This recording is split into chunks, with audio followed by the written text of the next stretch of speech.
táncban kifejezhetem mindazt, amit nem tudok elmondani. Olyan indulatokat is, és olyan vágyakat is, amit esetleg nem mernék elmondani. És a sok szerepen keresztül ez hosszú évek folyamán kialakul az emberben, hogy mit szeretne, mik a vágyai,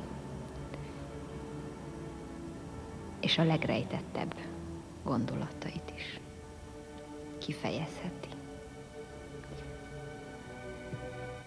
Ezen kívül azt hiszem, hogy a tánc nekem nagyon sokat jelent.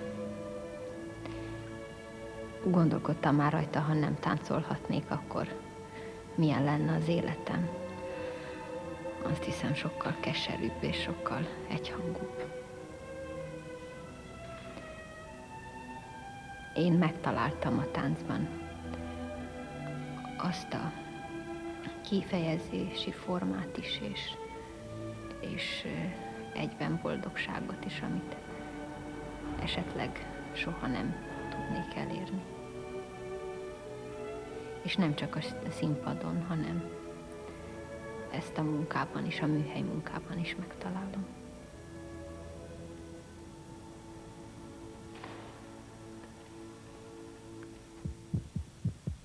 Tulajdonképpen nem nagyon ébredtem tudatára, hogy bennem különösebb tehetség lenne, mert mindig igyekeztem a balettmesteri utasításokat pontról pontra követni, és a fejlődés az számomra nem volt egyértelmű, hogy én valamennyivel is jobban tudom produkálni azt, amit megkívánnak tőlem, mint a többiek.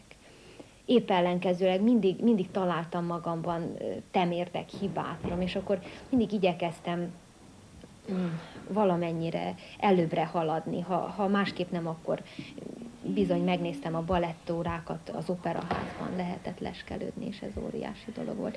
És aztán kijuthattam Leningrádba, és ennek előtte még Várnában részt vettem junior kategóriában egy balettversenyen, és ott is rendkívül sokat tapasztaltam és láttam, bár csak 17 éves voltam.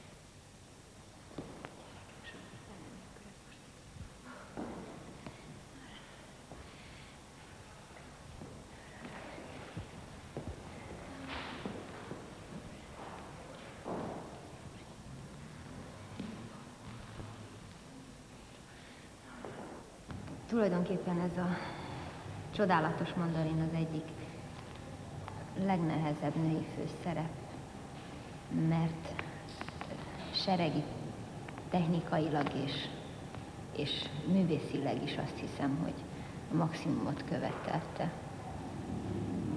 Hát először is fizikailag rendkívül nehéz végig táncolni, viszont annyira hozzásegít a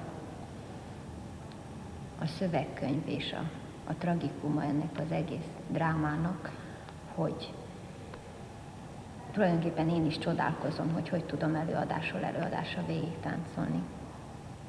Nem szabadna, de mindig megráz egy kicsit, amikor táncoljuk, hogy ez a mandarin végeredményben a lányér, azaz értem, 3-szor hal meg. Nagyon sokat gondolkodtam rajta, hogy lehetne igazán jól megformálni, igazán megrázó és emberi művet táncolni, úgyhogy hogy érthető legyen, és ne legyen elvont, és ne legyen túlságosan kiabáló, és ne legyen nagyon fájdalmas. Nem tudom, azt hiszem, hogy sikerült valamennyit megvalósítani ebből, bár ez egy nagyon-nagyon összetett dolog. Mindenesetre a partnereim rengeteget segítenek benne. Kaszás Ildikó is, Seregi is. Szeretem a csodálatos mondatot.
Ahogy egy kicsit már kívülről is látom önmagam.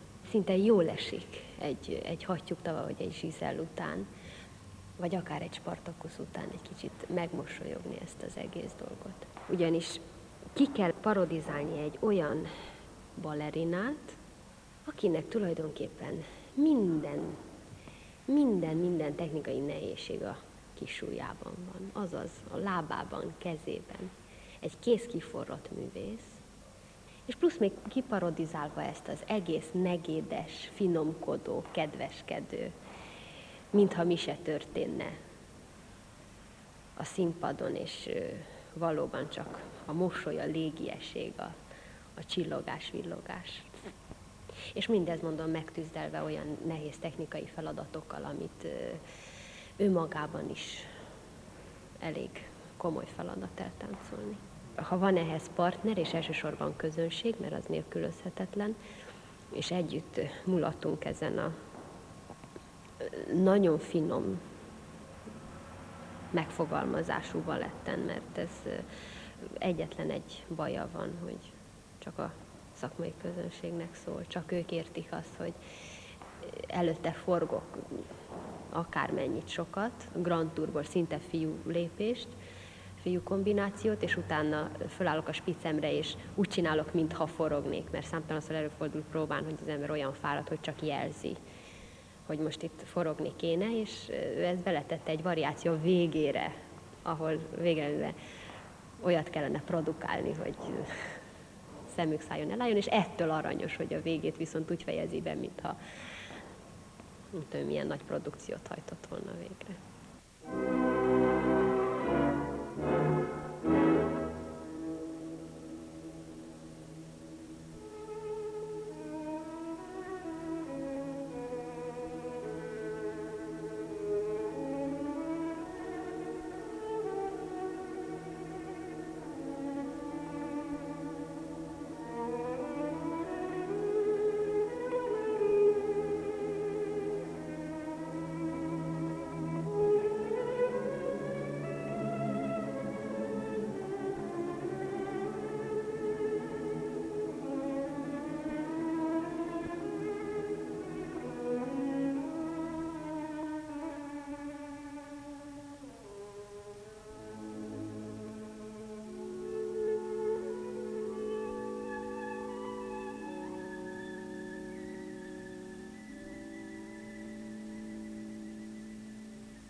7, 8. Nagyon jó.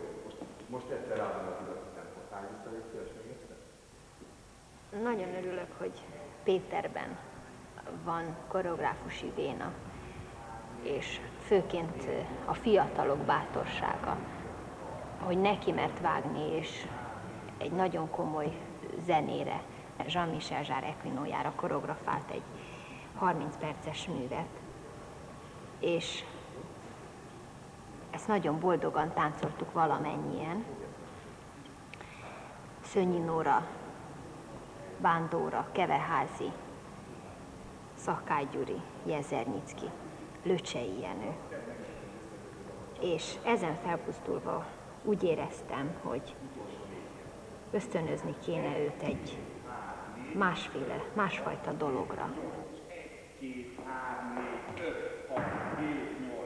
Itt ennek éppen az az értéke, hogy hárman nagyon egyszerre legyünk, és három, úgy érzem, hogy az Operaház élvonalbeli táncosnői, akik végül is nem karban táncolnak, hanem szolisztikus feladatokat. Ezért tartottuk izgalmasnak és érdekesnek.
Azt hiszem, hogy a bakti egy koreográfiai gyöngyszem, és minden vicc nélkül. Ez egy olyan gyönyörű szép feladat számomra, amelyben a koreográfus megfogalmazott valamit, és eltáncolhatom. Olyan szép emberi dolgok például, mint a meditáció, az önmagamba fordulás, és az erőnek valami olyan ki nem adása, hanem bennem maradhat, és ugyanakkor olyan feszültsége van az egésznek. Kint voltam Brüsszelben, és betanította Dániellómmel, és aztán Bezsár is foglalkozott velünk. Csodálatos élmény volt. Azt hiszem, hogy a táncos pályán ilyen csak néhányszor fordul elő. Rengeteg dolgot megtanultam. Elsősorban Leningrád után azt, hogy is kell dolgozni. Igazán, szeretettel, és úgyhogy az ember mindig a maximumát adja a tudásának. Ez rendkívül nehéz, mert néha csak előadáson jöhet létre ilyen pillanat, ilyen teljes emberi kitárulkozás. Bár azt hiszem, hogy ma már nem is annyira divat ez, hogy egy táncos igazán szívét, lelkét adja a küzdelembe. Inkább csak eltáncolják. Én mindig is csúfoltak is úgy, hogy örömtáncos vagyok. Az vagyok, mert én a munkát is szeretem. De azt hiszem, hogy egy kicsit elkanyarodtam a témától.